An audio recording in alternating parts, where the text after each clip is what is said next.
Kumusta kayo mga padreng at welcome back na naman sa ating channel. Ito halos kauwi lang natin dito sa bahay sa Pulo, Hermosa, Bataan. May nagchat sa atin na yung issue daw ng kanyang motor ay ayaw umandar. Kawasaki 200cc na RS yata yun. Yung gabi kahit na pagod tayo doon sa ating shop sa Kataning, Hermosa, Bataan. Pupuntahan natin yung motor ni boss dahil nga wala siyang magamit na service sa kanyang trabaho. So kahapon pa siya nagchat-chat, hindi lang natin maasikaso dahil nga napaka-busy natin dahil marami tayong ginagawa dun sa ating shop.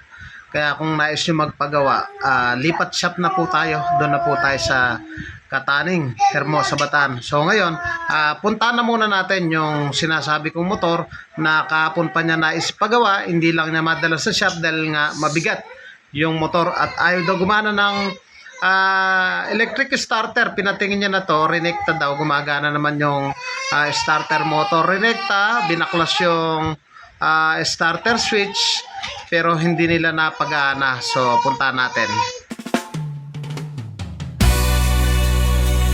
Paring Eli Motor Parts and Repair Shop.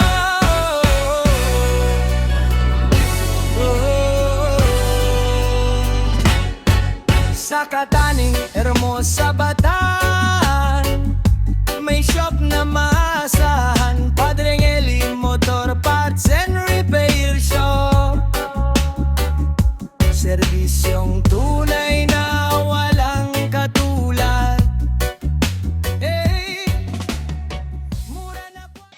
At dito mga padreng, dito natin matatagpuan yung socket ng ating starter relay. Itong kulay blue na yan. At dito sa kulay blue na yan, makikita natin yung black na may yellow. Yan ang nagsisilbing negative ng ating starter relay. Tapos yung red na may yellow, siya naman yung positive. Galing dun sa kanya electric starter. Lagay lang natin yung clip sa positive. At sundutin natin yung black yellow dahil yun ang negative. Dapat po yan ay iilaw. So itry natin. Sundutin natin yung black na may yellow kasi negative po yan ng Kawasaki. So check na muna natin ang test light at sundutin natin yung black na may yellow. So yan, hanapin lang natin at itusok. At sa pagkakataon yung mga padreng, umilaw, goods naman yung kanyang negative. So ang hanapin naman natin ay yung kanyang positive trigger. Lagay lang natin yung clip sa negative dahil ang hahanapin natin ay positive. So sundutin naman natin sa red na may yellow. Habang pinupush button, dapat iilaw siya. At kung mapapansin yung mga padreng yan, nakapush button tayo pero walang ilaw. Ibig sabihin, nawawala ang supply ng positive trigger. So sundutin natin uli, double check natin habang pinipindot natin yung starter switch. No? Ganun pa rin, hindi pa rin siya umiilaw. So ang gagawin natin, hanapin natin yung connection niyan. At ang ginawa ko lang mga padreng, sinutan ko lang ng wire yung red na may yellow. Tapos irerekta natin sa positive terminal ng battery. Dapat yan ay gagana yan para mapatunayan natin na goods yung ating starter relay.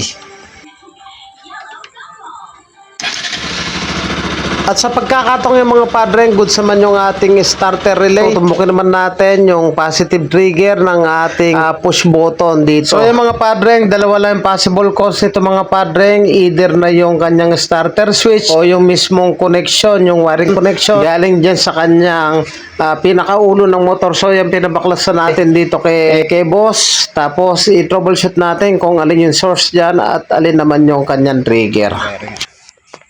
Yung wiring.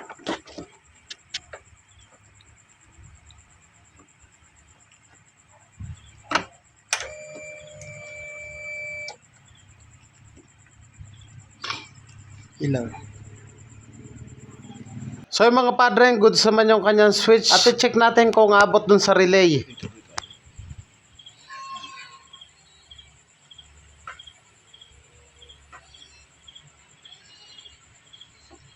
Dito, lapit dito.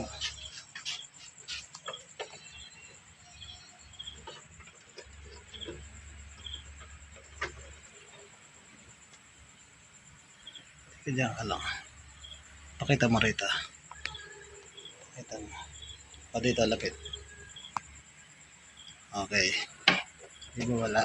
O ngayon, pakita mo to.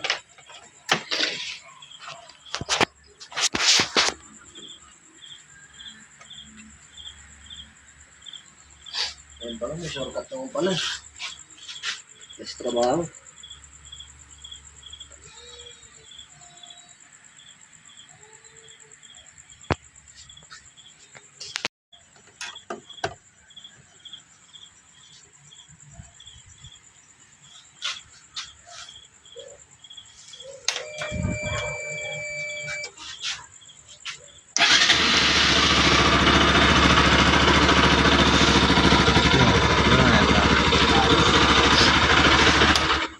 So yung mga padre nga naging issue nito, yung positive trigger, yung red na may yellow, halos putol siya papunta dun sa starter relay at rinekta na lang natin para hindi na tayo mag-troubleshoot, hindi na magbaklas sa marami pang clearings at okay na yung motor ni boss.